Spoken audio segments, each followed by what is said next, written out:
25th June 2024, there was a mass protests in Kenya, and Kenyan Gen Z rose up and they really demonstrated. It was one of the biggest demonstrations ever, to be witnessed in African country by the youths. And those demonstrations, they really attracted a lot of reactions. And people all over Africa, they were talking about the demonstrations in Kenya. Kenya received a lot of praises because of the Kenyan Gen Z who rose up and they really demonstrated to a point of almost overthrowing the government of President William Ruto. Now, it was because of bad governance, because of leadership under a regime that is being led by the president who is very unaccountable, who is very irresponsible, and who does not care about the people and the rights of the citizens. And therefore, the youths in the country decided we cannot keep quiet while bad things are happening in this country. We can't keep quiet while our rights are being violated in this country. And therefore, they decided to stand up and fight the government. It was one of the biggest demonstrations ever to be seen in the continent of Africa. Many African countries, which are also going under the same kind of leadership from their presidents and their leaders, they felt like if Kenya did it, we can be able to do it. It was the Kenyan demonstrations was like an inspiration to many other African countries. Mind you, it was not only an inspiration to African countries, but it also attracted reactions across the borders. The next country after that, it was the country that motivated by Kenyan Gen Zs who stood up and they decided to really fight for their rights. Now, before Kenyan Gen Zs rose up and started fought for their rights, what really happened? A president who is considered the king of Africa, the president of Africa, the man who has overcome the Western supremacists and asked them out of his country for his country to be freed, Captain Ibrahim Traoré, stood up and said that as African people, as African youths, we must be able to fight, because if we don't fight, we are going to be taken advantage of. And for a very long time and forever, we shall remain in slavery. We shall be treated as slaves in our own countries. We shall live as slaves in our own homes. And therefore, he encouraged every single person to stand up and fight for their rights and fight for what belongs to them. And therefore, many people decided to stand up and fight for what belongs to them. Captain Ibrahim Traoré really educated a lot of people on what we need to do, on what we should do for us to liberate Africa, for us to be independent, for us to be free. And he started by doing it by himself. He took over the government and overthrown the president who was existing at that time. He took power. People condemned him at first. People tried to throw some words to him at first, and people tried to say he's not going to make it by himself. And therefore, he continued doing what he was doing. He expelled foreign powers and foreign countries. He took out France from his country. He asked them out, and he decided to do things in his own way, how he knows better. African presidents who are puppets, they came in and said, you cannot do it by yourself. You have to really bring in some foreign powers and Western supremacists for you to be able to manage, because they are the ones that are helping African countries. Otherwise, if you continue trying to work by yourself, you're going to be eliminated and to be killed. What African puppets did not know is that the African youths had already gotten tired. They had got tired already, and they were not ready for anything. They were not ready for anything that is deceiving them and manipulating them. They were ready for a change. That is what African puppets did not know. And the African youths, especially the Burkinabe youths in Burkina Faso, they decided we are going to stand with our president, and we are going to raise voices, and we are going to be at the side of our president, Captain Ibrahim Traoré. Captain Ibrahim Traoré, after taking power, people said, you're not going to develop your country. You're not going to seize terrorism in your country. You must employ and you must accept foreign powers to come. But the man decided he's going to do it by himself, and he did it by himself. Within a very short time, Burkina Faso began glowing. They didn't have water, now they have water. They didn't have oil, now they have oil. They didn't have gold despite being the producers and the miners of gold. Now they have gold. They didn't have good schools and good universities. Now they have good schools and good universities. Captain Traoré served as an example to many people. He served as an example to a lot of African people. He was just speaking by words, but now he speaks and people can see it from the actions. Kenyan Gen Zs were the first Gen Zs to copy from his example and to listen to his words and follow his words as he had said. He said, as African youths and as African people, if we want a change to our country or wherever we want a change, we must wake up and fight. And Kenyan Gen Zs, they woke up and they began fighting. They fought the government of Kenya. And the government of Kenya was in shackles for a minute. The government of Kenya shook for a minute. The president was terrified. The president was in fear. And the whole government and even the parliamentaries, they were in fear. The lawmakers were in fear because they knew now the country is about to be taken down. Kenyan Gen Zs invaded the parliament, a place that is known to be most protected, and it is very difficult for anybody to get into the parliament. They went and they invaded the parliament. Many people in the world did not believe what just happened in Kenya. Youths entering the parliament, it was one of the very, very terrified things. Members of parliament, the day that the Gen Zs entered the parliament, it was the day that the finance bill was being discussed, the budget was being discussed, ready to be announced. Kenyan Gen Zs had said, we don't need this budget, we want it to be taken down. But the country didn't listen. The government did not listen because the government and the parliamentaries in Kenya, they are not following the democracy. They are not following the rule and the power that belongs to the people as democracy entails. They are following the instructions from the president. They believe the president has power than even the constitution. According to the new constitution in Kenya, people have power than even the president. And the new constitution in Kenya entails that president is the less powerful person in this country. And people, citizens, are the most powerful people in these countries. And that is why members of parliament are elected to represent the people. That's why they are called people's representatives. They're the member of parliaments. They make laws. And before they make laws, there should be a public participation. Why is there a public participation? It is because people must be considered. The consultation should be done to the people before any law is made. And this law is made by the representatives of the people, which are the member of parliament. So the parliament has power in this country according to the new constitution compared to even the president. And the president has to listen to what the parliament says. But now the president of Kenya had bought the parliament and all the parliamentaries, paid them and asked them to pass laws that does not really make any sense, laws that violate the rights of the people. And the people knew the best place to go and the best people to fight are the people who are supposed to be our representatives in the parliament. They invaded the parliament and they almost burned the parliament of Kenya down. This one inspired a lot of African youths across the borders.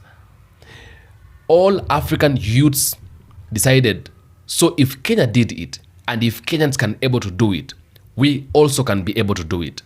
Remember, the finance bill that the African Gen Zs, the Kenyan Gen Zs were fighting did not pass because of the sound of warning that the Kenyan Gen Zs sounded to the government. And the next thing they were planning to do is to enter State House, and they almost did it. But they gave the government a warning to do an improvement. After that, other Gen Zs across the world, they felt like this thing is possible. We are living under manipulation, under deceiveness, under suffering. We are being oppressed every single day in a country that is supposed to be our own country. We can no longer take it, and we can't do that. It's high time we say no to all this bullshit. Internationally, even today they talk about Kenya. They talk about the Kenyan Gen Zs, Nepal Gen Zs. Nepal Gen Zs decided to wake up and also do the same thing that Kenyans did. Luckily, in Nepal, it was one of the biggest that even surpassed Kenyan's demonstrations. Kenyan served as an inspiration. Nepal came in and they threw a very, very, very, very big demonstrations ever to be seen in the history. And within few days, they had taken out the government that was oppressing them. That is when democracy began making sense now to people. That is when democracy began sounding alarm to people, that people have power. And the governments began understanding and knowing it's true that people have power. Nepal woke up, the Gen Zs burned the country down, they burned the government offices down, they threw out the prime minister, they chased him away, they banned everything that belongs to him because they knew these were the taxes that we are paying every day and this is what belongs to us. They took out the government. After taking out the government and they had destroyed the country, after they had gotten a new leader, they decided now started building the country by themselves without buying labor from any other place. That is the power of the Generation Z. Where did it all started from? It started from Captain Ibrahim Traoré coming out and saying, Kenyan youths, you must stand up and fight for your rights. Because if you're waiting for anybody to come and fight for you, you'll remain under slavery for the rest of your life. Recently, we've had Madagascar youths. They woke up one morning and they decided we can no longer be carried like this. A government that is oppressing us is a very, very, very bad government. And a government like that one is a government that we should do away with it. Traoré said it, Kenyans emulated it, Nepal copied it. Now we want to extend the chain. And Madagascar threw out the government that was oppressing them. In Nigeria, it happened just before Madagascar, though the government was never thrown out. But a warning was sound, just like Kenyans did. A warning was sound to the government, and the government of President Bola Ahmed Tinubu was warned by the people who went on the road, and they decided to demonstrate against bad leadership and bad governance. And this one right now has really sounded a warning to the government of Nigeria. Just before Nigeria, the president Alassane Ouattara of Ivory Coast was warned after he mentioned he wanted another term to his government. The Gen Zs woke up and they said, you know what, Mr. President, you're gonna have to step down because if you continue doing like this, we are going to do away with you and you might not like it. The president of Sierra Leone also experienced the same thing in his country, where the country was almost burned down by the youths who had emulated from the youths from Nigeria, Nigerians who had emulated from the youths from Ivory Coast who had emulated from the youths from Nepal, and Nepal who had emulated from the youths from Kenya, and Kenyans who just taken the instructions from Captain Ibrahim Traoré. And that is why all the times I say that Traoré is a movement and he is a change that came to change Africa. And very soon Africa is going to be a free continent. Now, the problem is here, and the problem is rising day in, day out. When we think things are over and everything is over is when we realize it is not yet over. In Tanzania, the president of Tanzania, Samia Suluhu Hassan, decided he's going to be on the ballot alone. He arrested all the possible people to run against him and put them to jail and even charged them with treason. If you try to look around at the mistake that this person did for him to be charged with treason, you cannot be able to find it. There is nothing that really makes any sense that needed him to be charged with treason. But because the president of Tanzania, Samia Suluhu Hassan, fears to be taken out or to be succeeded through the ballot, he decided he is going to do an undemocratic act by taking the possible people who were supposed to run against him, the threats, into prison. When you try to look around at the mistakes that these people might be able to do, might have done, there is no mistakes, there is no crimes. But right now, they are in jail as elections are going on in Tanzania. What did Tanzanians do? Tanzanians, being the neighboring country to Kenya, they sat down and looked into this matter and felt like this woman is playing with us and this woman is really taking us for granted. Remember, he has led in a very bad way and the people of Tanzania don't like him at all. They feel like this woman is really, really messing us up. He's stealing our minerals, he's stealing our resources and selling them out to the puppets. He is employing people and leasing our country properties to other companies, other foreign companies. And that is one thing we don't like, because we are getting poor while we have wealth. We are remaining to be people who borrow every time when we are the producers of Tanzanite in the whole world. Now, India is one of the biggest sellers of Tanzanite, yet Tanzania is the biggest producers of Tanzanite. Where does India getting the Tanzanite that is selling to the whole world? It is extracting it from Tanzania. With money? Buying it? No, it's not buying it. Taking it for free, as always. And that is how African puppets have always been doing things. Now, Tanzanians have decided they're not going to vote him into the government again because President Samia Suluhu Hassan succeeded her predecessor, President John Pombe Magufuli, just upon his demise. And right now, people are very angry with her because she's leading in a wrong way. And they decided, we were not going to fight him. We are a peaceful country. We will wait until the day of the ballot and we shall take her out through the ballot. Did President Samia Suluhu Hassan waited until the time of the ballot came? No. She decided she's going to arrest every possible person and every single person who can be able to run against him. And he took Tundu Lissu to jail and charged him with treason. The people of Tanzania decided, just as Kenya did on the 25th of June 2024, we're going to do the same. Right now, as we are talking, in Tanzania, there is a lot of problem because people are burning Tanzania down and they're asking the president of Tanzania to get out of power by force. Because yes, she decided she wants to rule like a dictator and behave like a dictator. Therefore, they're asking him to get out of power by force. And that is what is happening right now in Tanzania, where youths have decided we cannot keep quiet. Traoré sounded a warning to the whole of Africa and told everybody in their ears, Africa must be free and we are the only people who can be able to save Africa. Now, it is happening. Africa must be free. And the only people who can save Africa are the African youths. And that is what is happening to the whole of Africa. Now, the truth of the matter is that no African leader today and no African president today is at peace. Why? Because any small mistake they do, they are likely to be taken down. So they are afraid of the Gen Zs in Africa. The African youths are on fire. And the African youths have decided nothing can stop them from taking what belongs to them. Nothing can stop them from being led in the right way. Nothing can stop them from finding jobs and employments for themselves, by themselves, if the government does not want to do that, by doing away with a government that oppresses them and replace it with a government that respects them and listens to them.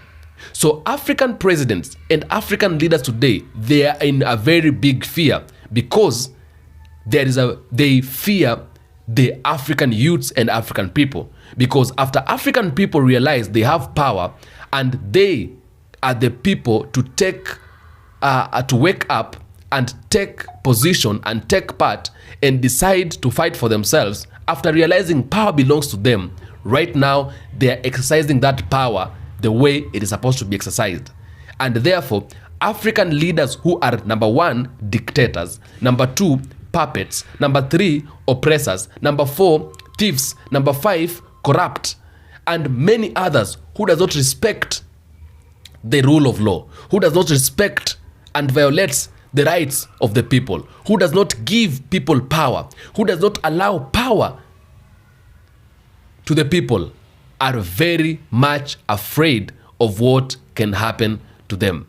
Now, how does the Tanzanians demonstrations become a threat to African country? This is how. A neighboring country, Tanzania, is holding demonstrations just a few months before the Ugandan elections. So after Tanzania, we're going to have elections in Uganda. Now let's cross border and go to Uganda a little bit. When we are in Uganda, we realize that President of Uganda, Yoweri Kaguta Museveni, has been to power for more than, I think, 40 years or something. Because he was in power since the year of 1882, if I'm not wrong, or 1982, if I'm not wrong. So President Museveni, since 1982 in power, he has been ruling Uganda up to date. No infrastructure development in Uganda, no good schools in Uganda, no good universities or primary schools education or high school educations in Uganda, no good roads in Uganda. Everything in Uganda still remains the same. There is no any development that you can say Yoweri Museveni is leading Uganda for these many years for him just to do this and this and this. Uganda is still a third world country, just like many other countries we are having in Africa.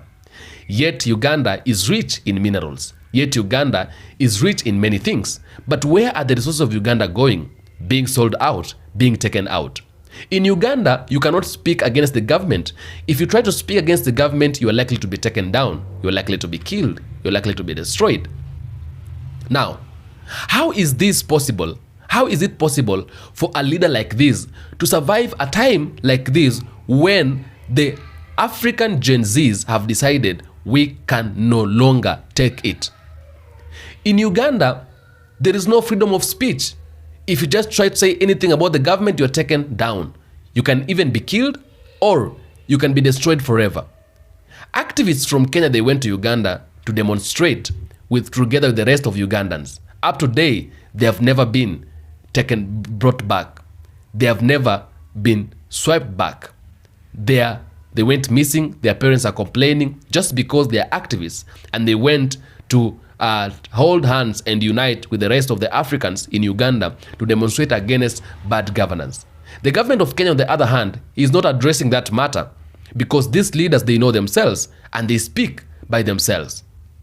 They know what they do, they know what they say, and they're sharing this puppetrism together.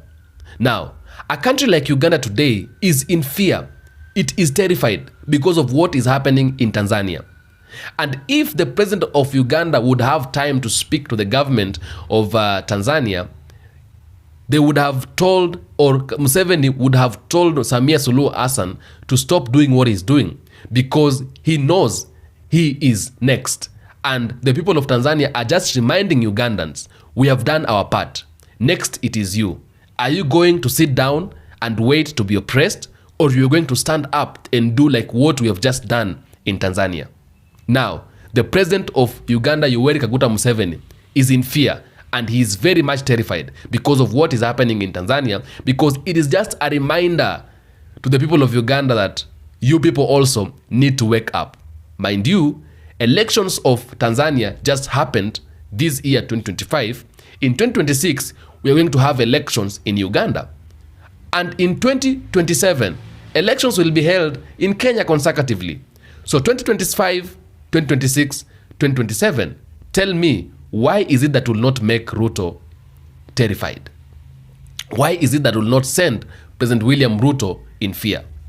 President Ruto also, despite Kenyans starting the demonstrations, we might say he has changed a little bit, but the problem is that Kenyans are still angry for losing the lives of the Gen Zs during the demonstration that happened in the year 2024, June 25th.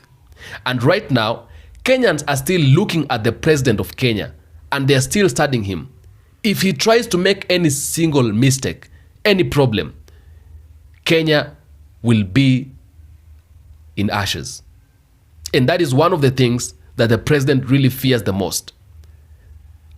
He fears doing something that will make people angry. Until today, people are singing one term in Kenya because they want President Ruto to step down.